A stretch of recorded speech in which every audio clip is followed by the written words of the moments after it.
ठीक है, theory paper audit खत्म हो गया और अब हम लोग प्रैक्टिकल पेपर के लिए जाएंगे और प्रैक्टिकल पेपर के लिए टैक्स का मैराथन के लिए आप लोग रेडी हो जाओगे।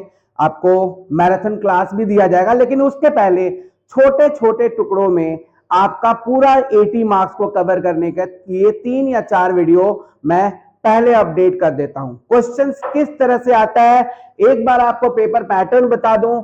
आपका टैक्सेशन 2 पार्ट है, साल भर टैक्सेशन 2 पार्ट है। एक है डायरेक्ट टैक्स, दूसरा है इनडायरेक्ट टैक्स।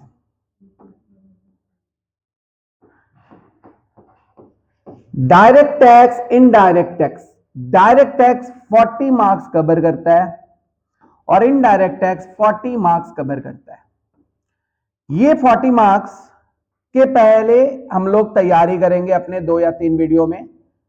ये 40 मार्क्स में ग्रुप ए रहेगा, ग्रुप बी रहेगा और ग्रुप सी रहेगा। ग्रुप ए में 5 मार्क्स के 3 क्वेश्चन करने होते हैं, 15 नंबर। ग्रुप बी में एक क्वेश्चन 10 मार्क्स के करने होते हैं और ग्रुप सी में एक क्वेश्चन 15 मार्क्स के करने होते हैं अल्टरनेटिव के साथ। इनडायरेक्ट टैक्स में हम लोग किसी और दिन बात करते हैं। पहले अपने पहला 40 नंबर के बारे में बात करते हैं। पहला 40 नंबर में आपको ये 5 into 3 3 क्वेश्चन करने होंगे। थ्योरी प्रैक्टिकल दोनों का ऑप्शन रहता है। ग्रुप बी में भी थ्योरी प्रैक्टिकल का ऑप्शन रहता है। इसमें आप इंटरेस्ट और एडवांस टैक्स के ऊपर सम पाओगे और ग्रुप सी में आप फर्म असेसमेंट और इंडिविजुअल टैक्स लायबिलिटी का कंप्यूटेशन का सम पाओगे अल्टरनेटिव। 2 सम देगा, 1 सम आपको करने होंगे। ठीक है, तो अभी हम लोग बात करते हैं अपने पहला जो ग्रुप है, लास्ट वाला जो 15 नंबर है, वो बड़ा मार्क्स हम लोग पहले उठाएं और टैक्स में क्या करने से आप अच्छा मार्क्स उठा पाओगे ये पहले मैं आपको ईयर पेपर के बारे में बता दूं। आप ईयर पेपर 2021 के 2022 के पूरे पेपर को कर जाओगे। 2021 2022 चाहे आप ऑनर्स कर रहे हो या जनरल कर रहे हो, 2021 और 2022 का एक एक क्वेश्चन कर जाना माइनस 2023। अगर आपका कोई थ्योरी क्वेश्चन 2023 में आ गया है तो वो रिपीट नहीं होगा, उसको आप हटा दीजिएगा। 2021 2020 2022 और अभी अभी निकला 2020। 2020 का जो ऑनर्स पेपर है ये एक्चुअली कोविड का जो पीरियड का पेपर है, लेकिन इसमें क्वेश्चंस अच्छे आए थे प्रैक्टिकल्स के लिए। प्रैक्टिकल सिर्फ आपको 2020 का करना है। प्रैक्टिकल्स मतलब हो गया ये 15 नंबर का जो क्वेश्चन है फॉर्म असेसमेंट, जिसको हम चर्चा में सुन रहे हैं कि ये काफी आसान चैप्टर है, जिससे मैं आज शुरुआत करूंगा। आपने profit and gains from business and profession पहले भी पढ़ा है। Profit and gains from business and profession जब पार्टनरशिप में जाता है, जब पार्टनरशिप में जाता है तो वहां पर फॉर्म असेसमेंट होता है। कहने का मतलब जब इंडिविजुअल कोई आदमी अपना पीजीबीपी इनकम करता है, profit and gains from business and profession, popularly इसको पीजीबीपी चैप्टर से नाम से जानते थे हम लोग लास्ट सेमेस्टर में 4th में। अब हम लोग इसको जानते हैं फॉर्म असेसमेंट से, वही चैप्टर आगे बढ़ेगा। अब फॉर्म असेसमेंट में मतलब 2 पार्टनरशिप, 2 पार्टनर रहेंगे, 3 पार्टनर रहेंगे, उनका आपको टैक्स लायबिलिटी कैलकुलेट करके दिखाना है। इसी चीज को हम लोग फॉर्म असेसमेंट कहते हैं। तो ये आपका 15 नंबर सॉलिड देकर जाएगा ये वाला चैप्टर। तो 15 नंबर के लिए हम लोग ये वीडियो बहुत ही इंपॉर्टेंट होने वाला है। 15 नंबर हमारे हाथ में रहेगा। 2020 का सम हम सेलेक्ट किए हैं, एक सम और एक्स्ट्रा करवाएंगे मैराथन में। 2 क्वेश्चन करने से, सिर्फ 2 क्वेश्चन करने से आपका 15 मार्क्स हो जाएगा। 2020 का क्वेश्चन स्क्रीन पे आ रहा होगा, मैं एक बार पढ़कर आपको बता दूं। पी एंड क्यू 2 पार्टनर्स हैं, फॉर्म है 3:2 के रेशियो में। जैसा मैं बोला था अभी कि ये फॉर्म असेसमेंट है तो पार्टनरशिप वाला सम रहेगा। पार्टनरशिप वो अकाउंट्स वाला नहीं है, टैक्सेशन वाला है। Form satisfy all of the condition under section 184B 40B, सब कंडीशन सेटिस्फाई कर रहा है और क्वेश्चन में प्रॉफिट दिया हुआ है 19,28,000, अच्छा खासा प्रॉफिट दिया हुआ है, जिसके कारण ये सम आपको करवा रहे हैं, क्योंकि इसमें बुक प्रॉफिट का कॉन्सेप्ट क्लियर आपको समझ में आएगा। आगे डेबिट आइटम्स में क्या क्या है, देखिए कोई भी बुक में डेबिट आइटम का मतलब खर्चे होते हैं। तो डेबिट आइटम में इंटरेस्ट ऑन कैपिटल है 48,000 और 40,000 20% के रेट से। आपके जानकारी के लिए बता दूं, इनकम टैक्स के हिसाब से 12% तक टैक्स जो होता है, 12% तक इंटरेस्ट ऑन कैपिटल अलाउेबल खर्चा है, उसके ऊपर जो भी खर्चा है वो डिसअलाउड एक्सपेंसेस है 12% से ज्यादा, तो 8% डिसअलाउड हो गया, क्योंकि 20% यहां पर इंटरेस्ट आपको मिला है। पार्टनर्स का रेम्यूनरेशन पी है क्यू है, दोनों अपना अपना रेम्यूनरेशन मतलब अपना सैलरी निकाले हैं बिजनेस से, और donation to approve charitable institution 8,800 है। ऑफिस का खर्चा भी है, डेप्रिसिएशन एज पर बुक के हिसाब से है। और क्रेडिट आइटम में ड्राइंग दिया हुआ है, इंटरेस्ट ऑन ड्राइंग्स दिया हुआ है चलिए, इंटरेस्ट ऑन ड्राइंग्स है। और लॉन्ग टर्म कैपिटल गेन और sale of land calculated as per section 48 दिया हुआ 94 to 80, long term capital gain भी क्वेश्चन में निकालकर दे दिया गया है। फिर बुक प्रॉफिट आएगा, और इसी के बाद हम लोग ये फर्म असेसमेंट वाला क्वेश्चन करेंगे। अब ये क्वेश्चन आपके स्क्रीन पे आ रहा होगा, देखिए अब आईटी के हिसाब से भी अदर इंफॉर्मेशन नीचे दिया हुआ है, क्वेश्चन को पहले ठीक से समझ जाइए। इसके बाद 2020 का ये कंप्यूटेशन हम लोग शुरू कर रहे हैं। अभी यहां पर लिखिए कंप्यूटेशन ऑफ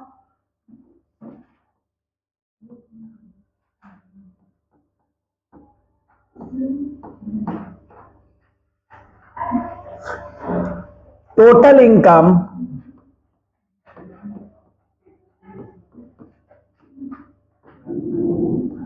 ऑफ, फर्म का नाम यहां पर दिया रहेगा, तो फर्म का नाम अगर दिया रहेगा तो लिखेंगे, नहीं तो डॉट डॉट डॉट कर देंगे। फॉर द असेसमेंट ईयर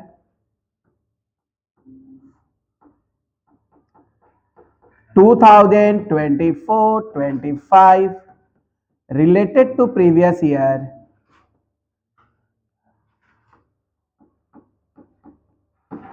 2023-24, ये वाला चीज आपको लिखना ही पड़ेगा, छोड़कर मत आइएगा।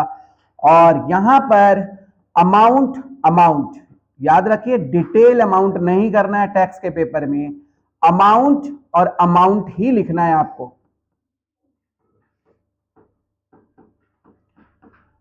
ठीक है, ये रहा फॉर्मेट। अभी आप निकालोगे इनकम फ्रॉम बिजनेस और प्रोफेशन, जो कि ये पार्टनरशिप फर्म है। तो income from business and profession निकालने के लिए आपको यहां पर सबसे पहले लिखना होगा profit as per book, profit as per book के हिसाब से जो बुक में प्रॉफिट दिया हुआ है वो कितना है आप देख लो, 19,28,000। आउटर कॉलम में लिख दीजिएगा 19,28,000, इसको लिख देना है। 19,28,000 लिख देना है, जो बुक के हिसाब से प्रॉफिट है, चाहे वो आपको प्रॉफिट एंड लॉस बना कर दे या अलग से स्टेटमेंट बना कर दे, बुक में कितना नेट प्रॉफिट आया है ये जरूर लिखा रहेगा। समझ गए? अब हम लोग आगे लिखेंगे ये वाला dialogue, expenses disallowed but debited to books, books में डेबिट कर दिया है, ये लिखना है।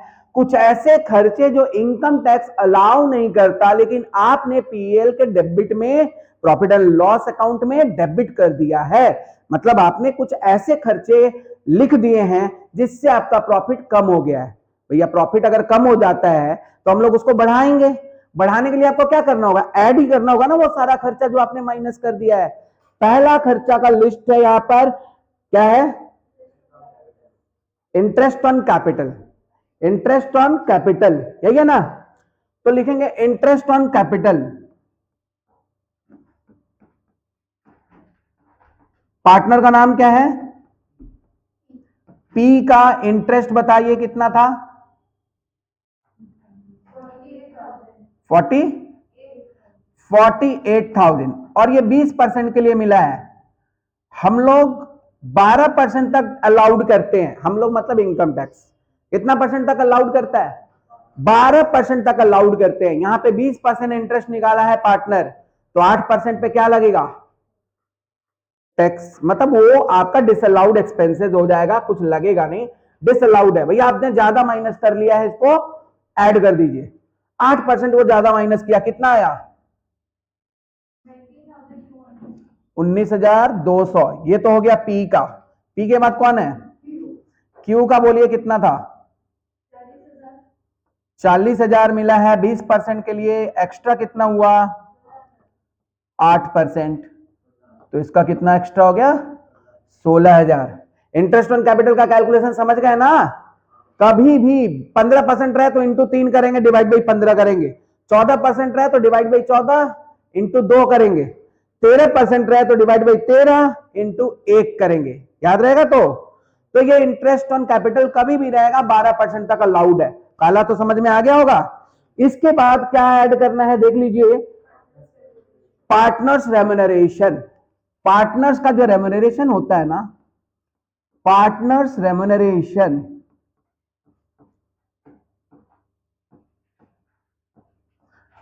पार्टनर्स का रेम्युनरेशन, और ये ब्रैकेट में हम लोग ये वर्ड जरूर लिखेंगे, कुछ अलग करना होता है भाई आपको सबसे। सेपरेटली कैलकुलेटेड या सेपरेटली चार्ज्ड। इसको कैसे चार्ज करेंगे हम लोग? सेपरेटली चार्ज करेंगे। भाई आप जो अपना सैलरी निकाले हो बिजनेस से, आप जो भी रेम्युनरेशन निकाले हो बिजनेस से, पहले याद रखिए रेम्युनरेशन में होता क्या क्या है?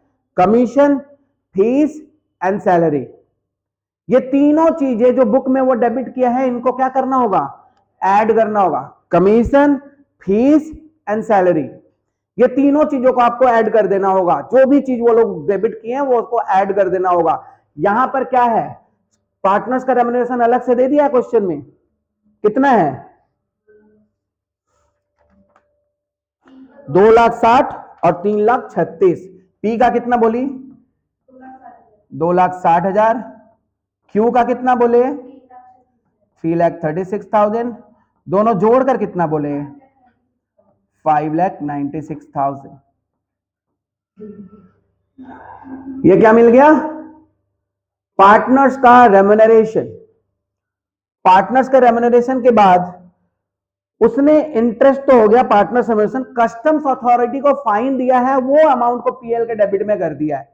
भैया आप फाइन दे रहे हो, इसका मतलब आप गलती कर रहे हो, और गलती करने के बाद आप फाइन को अपने बिजनेस का खर्चा बता रहे हो, तो ये नहीं चलेगा।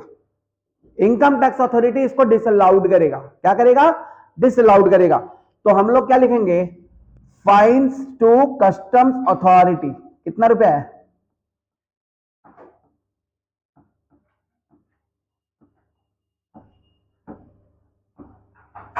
कितना रुपया होगा? 10,000। ये डिसअलाउड एक्सपेंडिचर है, इसलिए ऐड कर दिए। नेक्स्ट है डोनेशन दिए हो आप, donation to approved charitable institutions. Donation के लिए अलग से आपको डिडक्शन दिया जाता है ओल्ड टैक्स रिज्म में, तो आप उसको खर्चा नहीं बना सकते हो। याद रखिएगा, डोनेशन चाहे आप किसी पॉलिटिकल पार्टी को दो या किसी मंदिर को दो, किसी मस्जिद को दो, किसी भी को अगर डोनेशन आप दे रहे हो, वो डोनेशन आपका माइनस नहीं होगा। वो भी अगर पीएल में आप डेबिट किए हो तो वो ऐड हो जाएगा। क्या हो जाएगा? ऐड हो जाएगा, क्योंकि उसके लिए डिडक्शन अलग से अलाउ करता था पहले। तो यहां पे क्या करेंगे हम लोग? डोनेशन टू चैरिटेबल जो भी है, डोनेशन टू चैरिटेबल इंस्टीट्यूशंस। कितना का डोनेशन है? कितना? 8,800। डोनेशन के बाद डेप्रिसिएशन आपके हिसाब से नहीं चलेगा। डेप्रिसिएशन निकालने का हमारा तरीका होता है। डेप्रिसिएशन एज पर बुक, आप कुछ भी अमाउंट डेप्रिसिएशन बोलोगे, हम अलाउ नहीं करेंगे। डेप्रिसिएशन आपके हिसाब से हम ऐड बैक कर देंगे। कितना का डेप्रिसिएशन था? 55,000 का।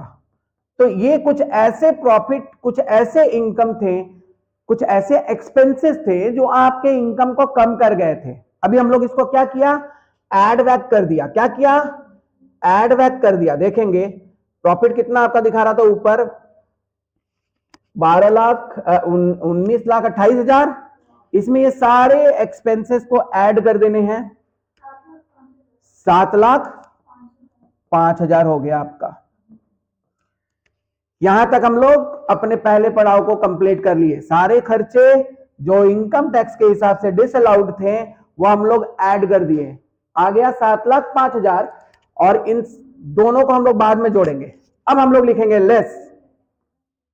लेस क्या लिखेंगे, expenditure allowed but not debited. कुछ ऐसे एक्सपेंडिचर जो हमारे हिसाब से अलाउ है लेकिन आपने उसको डेबिट नहीं किया। इसमें आ गया क्या, डेप्रिसिएशन एज पर आईटी। आप नीचे क्वेश्चन में देखोगे डेप्रिसिएशन एज पर आईटी आ रहा होगा, देखो डेप्रिसिएशन एज पर आईटी है। तो यहां क्या लिखना होगा आपको, डेप्रिसिएशन एज पर आईटी कितना दिया हुआ है, 60,000। इसको हम क्या करना है, लेस करना है। इसको हम ब्रैकेट में लिख दिए। नेक्स्ट क्या है, लेस करेंगे income from other heads. Income from other heads but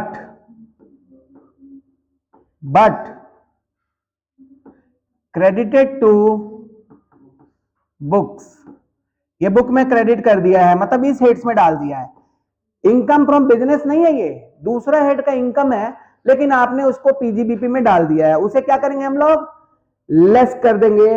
वैसा इनकम आपके पास है यहां पर लॉन्ग टर्म कैपिटल गेन, है ना। क्या है, लॉन्ग टर्म कैपिटल गेन।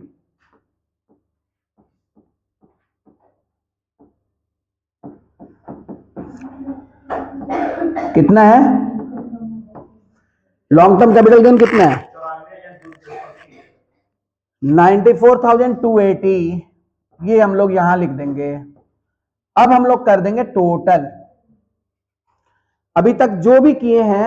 अच्छा एक चीज और था, इंटरेस्ट ऑन ड्राइंग्स। आपके मन में क्वेश्चन आ रहा होगा इसके लिए कुछ नहीं किए, तो interest on drawing allowable income है जो बिजनेस से ही रिलेटेड है। हो गया, अभी तक जो भी है ऊपर, पहला नंबर चीज क्या था ऊपर, प्रॉफिट एज पर बुक 19,28,000, फिर 7,05,000 टोटल एक्सपेंसेस, फिर 60,000 का डेप्रिसिएशन, और फिर कितना 24 लाख 78,720। ये क्या मिला, इनकम फ्रॉम, हाँ बुक प्रॉफिट। क्या मिला ये, बुक प्रॉफिट। यहां तक हम लोग फोर्थ सेमेस्टर में करते थे, जो भी प्रॉफिट आता था बुक प्रॉफिट हम लोग निकाल लेते थे। नहीं भी किया हुआ तो सिंपल सा बात है, ये 2-3 स्टेप्स आप याद रखिए। कितने अलाउड एक्सपेंडिचर होंगे उसको ऐड कर देने होंगे, डिसअलाउड एक्सपेंडिचर इनकम जो होंगे उसको लेस कर देने होंगे। तो यहां पर देखिए बुक प्रॉफिट है, क्या है, बुक प्रॉफिट। तो बुक प्रॉफिट आपको मिला 24,78,720, यही मिला ना। 24,78,720 के बाद आपको करना क्या है, रेम्यूनरेशन ऑफ पार्टनर्स का वर्किंग नोट में कैलकुलेट करना है। यहां पर अब हम लोग लिखेंगे less remuneration to partners, remuneration to partners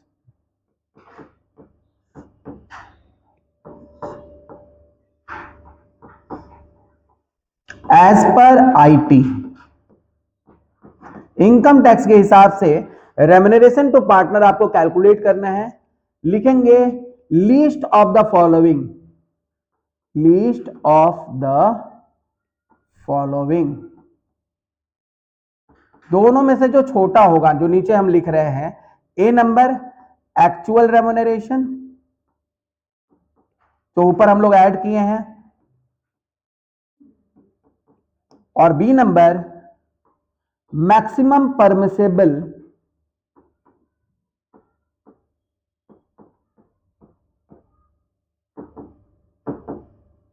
remuneration, जिसका कैलकुलेशन आपको वर्किंग नोट में करना है। Maximum permissible remuneration, actual remuneration आपको तो ऊपर क्वेश्चन में दिया हुआ है, कितना है, कितना है?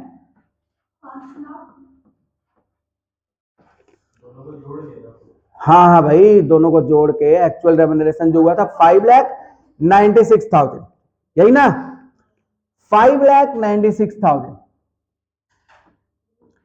ये आ गया एक्चुअल रेम्यूनरेशन 5,96,000 जो ऊपर है, 5,96,000। और नीचे हम लोग ये नोट का कैलकुलेशन, वर्किंग नोट में जाएंगे, वर्किंग नोट में लिखेंगे calculation of maximum permissible remuneration to partners, calculation of maximum permissible remuneration to partners under section 40B। जिसको लिखना है लिखे, नहीं लिखना मत लिखे, अगर नहीं जानते हो तो लिखो ही मत।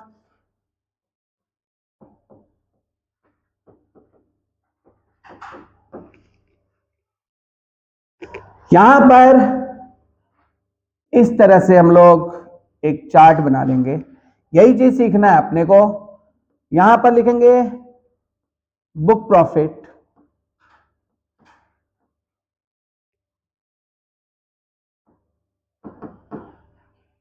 यहां पर लिखेंगे डिटेल्स, और यहां लिखेंगे अमाउंट।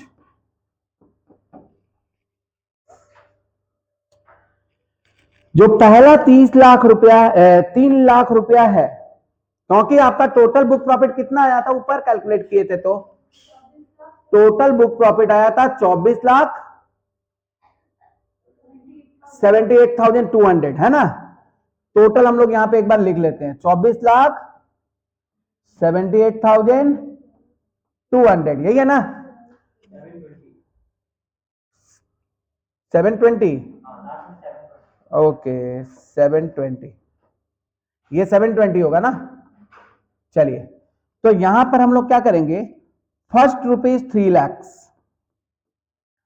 जो पहला 3 लाख रुपया है, ये कैलकुलेशन रूल ही है, इसमें आपका कुछ मन नहीं है, खाली याद रखना होगा, जानकारी रखना होगा कि जो भी उसका बुक प्रॉफिट होगा उसका फर्स्ट 3 लाख का 90% और ₹1,50,000। हाँ जी, लिखना जरूरी है। इसमें क्या लिखेंगे, 90% ऑफ ₹3 लाख, मतलब बुक प्रॉफिट मतलब 3 लाख हो गया, ठीक है। तो इसको हम ब्रैकेट में लिख देते हैं, 3 लाख का 90% और ₹1,50,000, क्योंकि लॉस होने पे भी 1.5 लाख रुपया का कम से कम रेम्यूनरेशन अलाउेबल होगा। तो अगर आपके बिजनेस में बुक प्रॉफिट लॉस में भी आया ना, तो 1.5 लाख रुपया पार्टनर्स रेम्यूनरेशन बोलकर जाएगा, याद रखिएगा। तो यहां पर कितना है, 1.5 lakh, which ever is lower, दोनों में से जो छोटा होगा, सॉरी हायर, हायर, दोनों में से जो बड़ा होगा, इन दोनों में से बड़ा आपको 2,70,000 ही मिलेगा, 1,50,000 और 3 लाख का 90%। ये तो हो गया पहला 3 लाख का बात। उसके बाद कोई स्लैब नहीं है। नेक्स्ट, जो भी नेक्स्ट बचेगा, अभी बताओ टोटल बुक प्रॉफिट कितना था, 24,78,720 में से 3 लाख को माइनस कर देना था, फिर जो भी बचेगा उसका मतलब कितना बोली, 21,78,720, इसका कितना परसेंट, 60%, कितना आया, 07, 13,07,232, और ये दोनों को अगर जोड़ देंगे तो ये हो जाएगा हमारा मैक्सिमम 15 लाख, कितना बोली, ये हो गया हमारा, इतना अलाउ है, मतलब इनकम टैक्स अथॉरिटी के हिसाब से आप इतना का सैलरी ले सकते थे, 15,77,232, क्योंकि आपका बुक प्रॉफिट काफी अच्छा है तो आप इतना का सैलरी निकाल सकते थे, ठीक है। लेकिन यहां पर तो पार्टनर लोग दोनों में से जो छोटा होगा वही ले सकते हैं। आप जितना रेम्युनरेशन अलाउ किया पहले से वो, और अभी कितना नोट आया 15 लाख, बोलोगे एक बार 15 लाख 230। अब इन दोनों में से छोटा क्या हुआ 5,96,000। तो इन दोनों में से छोटा हुआ 5,96,000। इसको हम लोग माइनस कर देंगे इस बुक प्रॉफिट से, तो ये हो जाएगा इनकम फ्रॉम बिजनेस और profession. Profit and gains from business और profession. Profit and gains from business and profession कितना आया? हाँ 720। तो एक बार फिर से ये वाला स्क्रीन देख लीजिए, बुक प्रॉफिट वाला जो चीज है, पहला 3 लाख का 90% होता है। यहाँ पे आपका पीजीबीपी का काम कंप्लीट हो जाएगा बुक प्रॉफिट आने के बाद। पहला 3 लाख का 90% और 1,50,000 विच एवर इज हायर जो होगा, और दूसरा 3 लाख के ऊपर जो भी जाएगा उसका 60%। यही बस स्लैब है। पहला 3 लाख, मान लीजिए आपका प्रॉफिट ही 3 लाख से कम है, तो मान लीजिए 1,80,000 का ही बुक प्रॉफिट है, तो 1,80,000 का 90% और 90%। ए बात नहीं करो, हो गया 90% ऑफ बुक प्रॉफिट। अगर मान लीजिए आपका प्रॉफिट 1,80,000 है, तो वहां पे तो पहला 3 लाख नहीं मिलेगा ना, 1,80,000 मिलेगा ना। 1,80,000 का 90% और rupees 1,50,000 whichever is higher, वो चला जाएगा। समझ आया बात? तो ये आपका बुक प्रॉफिट का कैलकुलेशन है। बुक प्रॉफिट करने के बाद हम लोग रेम्युनरेशन निकाल लेते हैं। रेम्युनरेशन निकालने के बाद अलाउेबल दोनों में से जो छोटा होगा, और फिर आपका इनकम फ्रॉम पीजीबीपी आ गया। लेकिन यहीं पे बात नहीं रुकता है। 15 नंबर देता है आपको यूनिवर्सिटी, तो 15 नंबर का काम मिलेगा इसमें से, और वो अब आपको बोलेगा टोटल इनकम निकालना है और इसका टैक्स भी निकालना है। लेकिन ज्यादा बात नहीं है उसमें, ज्यादा टेंशन नहीं है।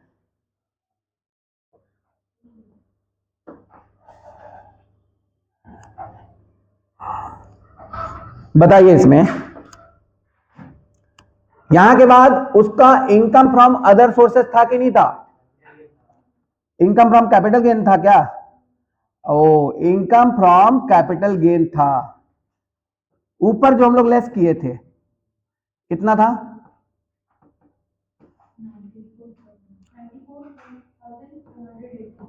280।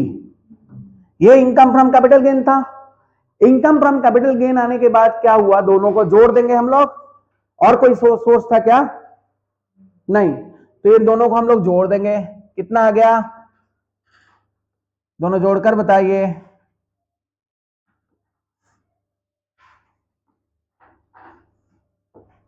और इसका नाम हम लोग लिखेंगे gross total income.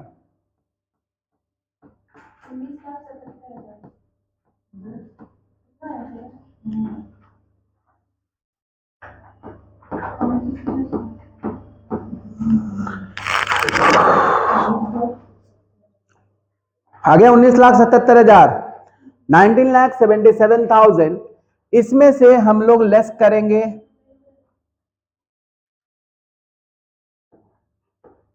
Deduction under chapter,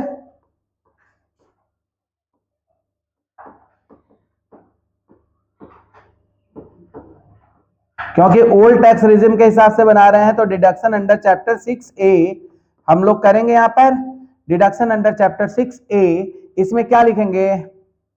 इसमें हम लोग लिखेंगे क्या? डोनेशन।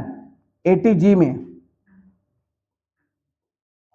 80C 80G जो भी डोनेशन रहे, जो भी डिडक्शन रहेगा, वो आपका LIC प्रीमियम वगैरह कुछ भी रहे तो 80C में रहेगा, 80D में मेडिक्लेम रहेगा तो रहेगा, 80G में कोई डोनेशन टू एनी इंस्टीट्यूट देगा तो रहेगा। तो यहाँ पे दिया हुआ डोनेशन टू चैरिटेबल इंस्टीट्यूशन, तो उसको हम लोग यहाँ पे डिडक्शन करेंगे, इसीलिए ऊपर ऐड कर दिए थे डोनेशन टू चैरिटेबल इंस्टीट्यूशन। यही लिखा है ना? कितना रुपया का? 8800 इसमें से माइनस करके, लेकिन ये एग्जेम्प्टेड लिमिट होता है, एग्जैक्टली 50% इसका माइनस होता है। ठीक है, तो टोटल डोनेशन कितना किया था ये? 8800 किया था ना, यहां पर लिखिए 50%, ये मैक्सिमम लिमिट के हिसाब से होता है 50%, तो 4400 माइनस होगा। माइनस करने के बाद कितना बचेगा?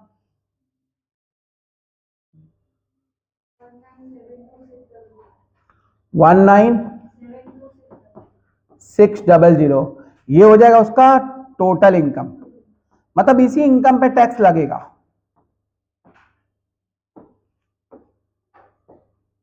इसी इनकम पे उसको टैक्स देना पड़ेगा, समझ गए? ये इनकम पे उसको टैक्स देना पड़ेगा। टोटल इनकम हो गया ये 19,72,000 रुपया, 72,600।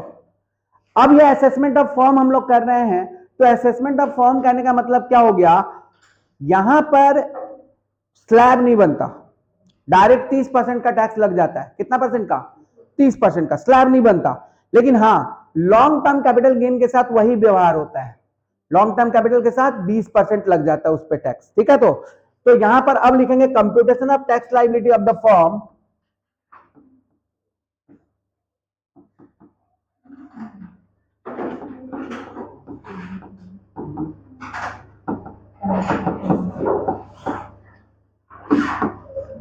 फर्म का टैक्स लायबिलिटी का कैलकुलेशन करेंगे, computation of tax liability of the firm. तो यहां पर क्या करेंगे, पहले लिख देंगे ऑन लॉन्ग टर्म कैपिटल।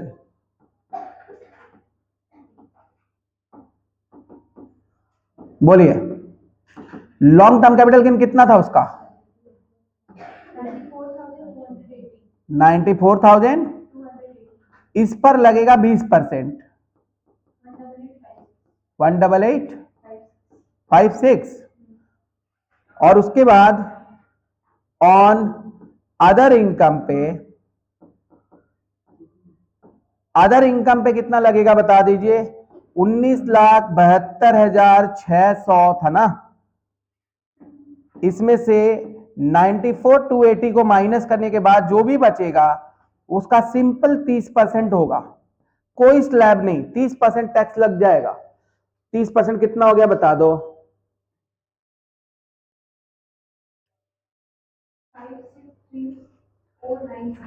563,496। अब इन दोनों को जोड़ देंगे,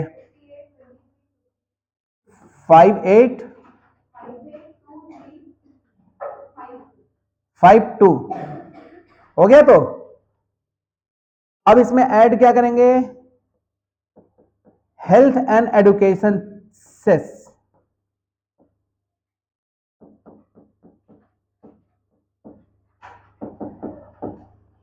वही 4%। कितना है, कैलकुलेट कर लिए? नहीं, हेल्थ एंड एजुकेशन सेस बोलो। 23,294। टोटल टैक्स लायबिलिटी कितना आया?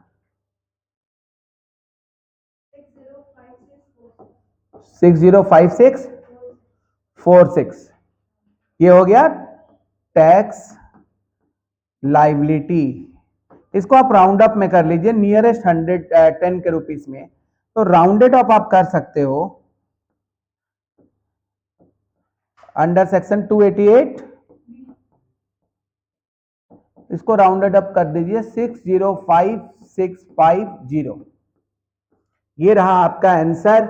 और ये income from business and profession में असेसमेंट ऑफ फॉर्म है, असेसमेंट ऑफ फॉर्म है। ये क्वेश्चन कर जाइए, इसके साथ 2021 और 2022 का क्वेश्चन कर जाइए, ठीक है? ये 3 क्वेश्चन करने से आपका 15 मार्क्स गारंटीड पक्का हो जाएगा। ये 15 मार्क्स अगर बटोरना है तो ये वीडियो देखिए और अपने दोस्तों में भी शेयर करिए। 15 मार्क्स एक एक करके 3 पार्ट में आपका पूरा 40 मार्क्स का मैं करवा दूंगा डायरेक्ट टैक्स का। इसके बाद इनडायरेक्ट टैक्स में भी आऊंगा। तो पहले हम लोग डायरेक्ट टैक्स कर ले, अभी हमारे पास टाइम है 8 दिन का, ठीक है? Thank you.